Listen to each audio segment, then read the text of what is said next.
What's up YouTube, Dale here from Zephyr Wargames, and today I am bringing you my first place branded deck profile. So this deck did incredibly well against a couple of really annoying tower style decks, and did incredibly well against some meta decks in the form of super heavy samurais. I also have my OTS packs that I'll open at the end of the video as well, so you can kind of see what we got. With all of that out of the way, please smash that like button, hit that notification bell, and subscribe so you do not miss out on any more upcoming content. I'm going to dive headfirst into the list and explain what I've got as we go. I'll even show you the side deck at the end of the video. So we start off with two Fallen of Albaz. I'm still actually kind of happy with two, even though I kept seeing one in my hand like no tomorrow. It was kind of like glued to my hand.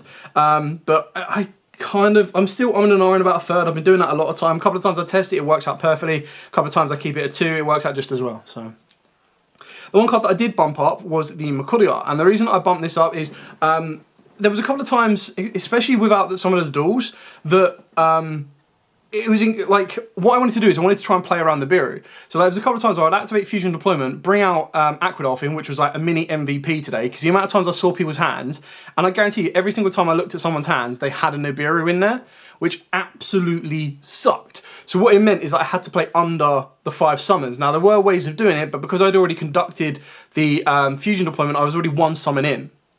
So that's where the Yugioh came into play, because I'd open up one Yugioh and then I'd activate Branded Fusion to send the other from the deck to make Rimbrum. And then there were a lot of times where you could actually play around D-Barrier, you could play around everything else. So 2 worked out okay. I'm not saying it's mandatory to have 2, but it's definitely something to look into. Another 2 of at the moment, and I can't believe the price of the secret version of this card at this moment, is Cartesia. Now, I'm not ready to justify going in for a second Starlight as yet. I still want to see if it can be utilised at 1. But yeah, I mean, it puts in so much work. And the reason it puts in so much work is because of this little beaut right here. Guiding Quem does so much. Like, I didn't even realise how much this card did for the deck. I knew it did a lot, but my god, throughout plays, this card was insane. The fact that it says if a card leaves the extra deck in general, revive a card from the graveyard was mental, because there was times where I was being stopped with D-Barrier, for example. I would then be able to activate Nadir Servant, search out Quem, normal the Quem, end phase effect of something like an Albion, but I would Foolish Burial the Albaz, and the reason I'd do that is that when I activate Branded in Red, for example, I can use the Albaz. And if I don't do that and they move a card from the graveyard, Quem can then bring back, move a card from the extra deck, Quem can bring back Albaz, and then Albaz can discard to try and fuse there. So it actually did come up, it did get negated the one time that I did try it, but it was just really kind of cool of the amount that she puts in. And then for the last kind of Albaz card is the one Albion the Shrouded Dragon. Moving on to the Despias, of course, triple Aluba, followed by the 1 Tragedy and the 1 Ad Libitum. I did try the Keeper of Dragon Magic one into Cobra and everything, and it just wasn't really my playstyle. I didn't enjoy it as much. I can understand certain aspects of it, like when you see Instant Fusion, it's godly, but if you open up something like Keeper and Aluba, you're like, ugh, this hand really kind of, it hurts itself. And especially when I was playing Nadir as well. I feel that if you're playing Nadir plus Aluba plus the Dragon Magic engine, you're playing a little bit too much, and I prefer the Nadir version. That's just personal preference. For the Bestials, of course, 1 Saronir and 1 Lubellion, pretty straightforward and simple on that one. And then for the bricks, we've got the 1 Neospatian and the 1 Dark Magician. Now, I saw this in my hand once, but I was actually able to send it, discard it from the hand, which was really kind of cool, because then I was able to fuse and go into Dragoon.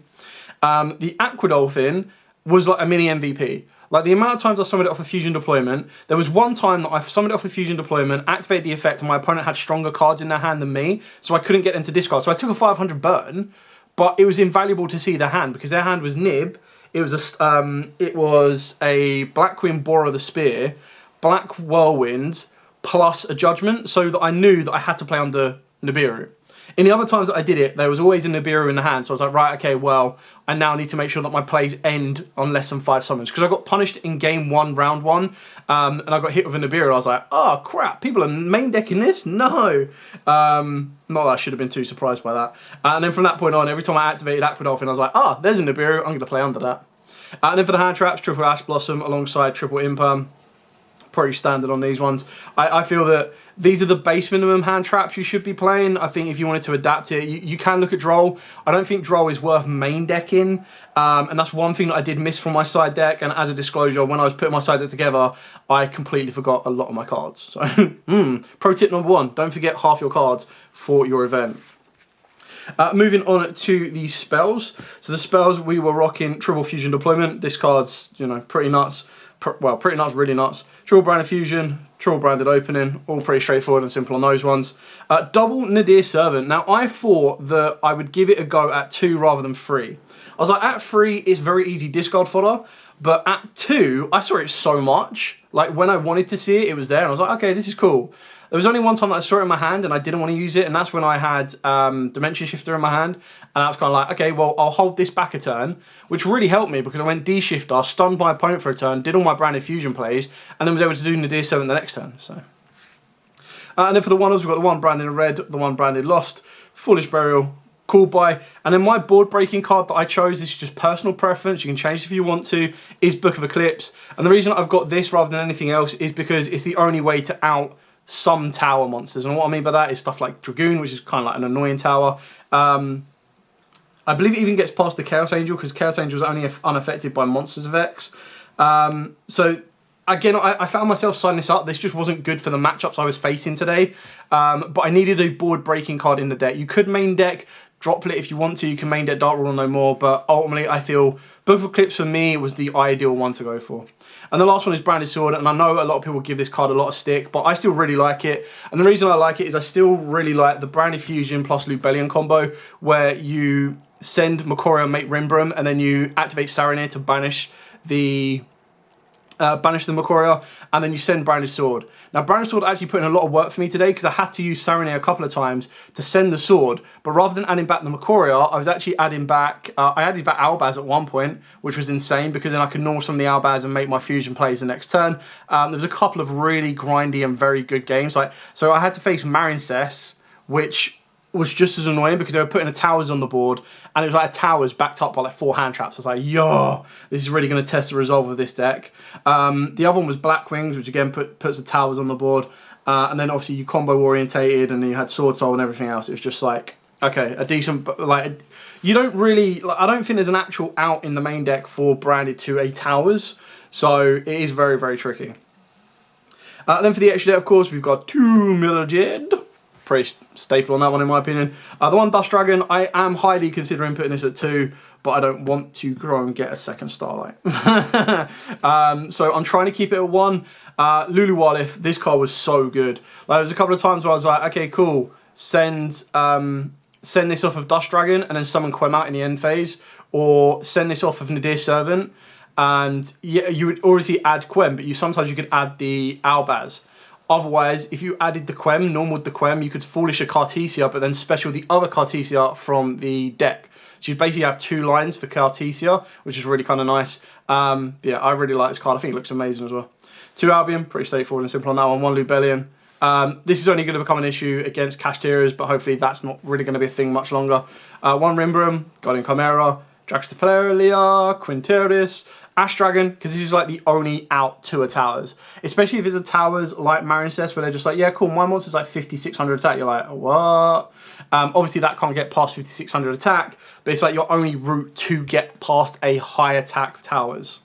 Dragoon, the Malong, and the Storm Neos, so pretty straightforward on this one. This could have been the Aqua Dolphin for the entire time, or the Aqua Neos. Malong never used it. Arguably, you can take it out. It's really nice to have as a form of interruption off of the Dust Dragon when you Dust Dragon during your opponent's turn, but ultimately this can become a Masquerade. It can become pretty much anything you need it to be. So that's it for the entire main deck and the extra deck. Now let's show you my side deck. Now, disclaimer, like I said, I wasn't expecting a lot of people to have Super Heavy Samurais, and I forgot half my side deck cards, so I didn't actually have Draw and Lockbirds. Big oof. But I did have Dimension Shifter, which I used once. Did a bit of work. Lava Golem, because I was worried about multiple boss monsters on the board. Never saw it, never used it, never needed it. Nibiru, this one again, went in a couple of times, never saw it, but you know, it did its job. Does its job when it needs to. Triple Dark Rule no more. This was just to get past those big Super Heavy Samurai boards. You open this up, you negate the entire board, and then you pretty much push in and swing to clear their board off, and then hold them back until you go for there. Cosmics to deal with back row. Never saw any back row matchups, and then of course the triple evenly matched. So pretty straightforward and simple on this one. If I was to put Droll and Lockbird in, I would probably consider cutting the Lava Golems out and putting Droll, because at the end of the day, your opponent can't put boss monsters on the board if they can't search half their stuff they need to. It's still something I'm working on with the side deck. It wasn't the strongest side deck, so I wouldn't go too crazy with it, but it definitely needs a bit of work.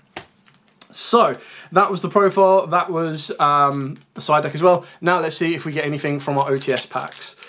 Come on, Fenrir. Contact with Aquamirror, Mysterious Bupdeer, Sprite Red, that's not bad. I think I only had one of those, so that's kind of cool. There are a couple of commons in this that I really want to get as well. Like, I like it's the Photon spell. Time Space Trap Hole, cool. Photon Sanctuary, that's the one, nice. And Tabari, okay. I've got my place at Tabari, but it's quite nice that Tabari got a nice little upgrade in this. Sacred Sword 7, that's actually a really good common as well. Abyss Actor, Curtain Razor, and Scareclaw Cashterio. Okay, I'll take that. I'm trying to think what super I want. I mean, obviously I want an ulti, but it looks like these are all going to be supers.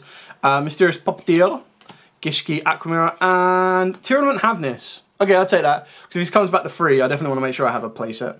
Alright, 4 supers, you know, it's not bad, I don't mind it. I went to the locals for testing, I wanted to have a bit of fun, I wanted to see what my deck could do, and it did do what I wanted it to. It won. So I will take these 4 supers and roll with it.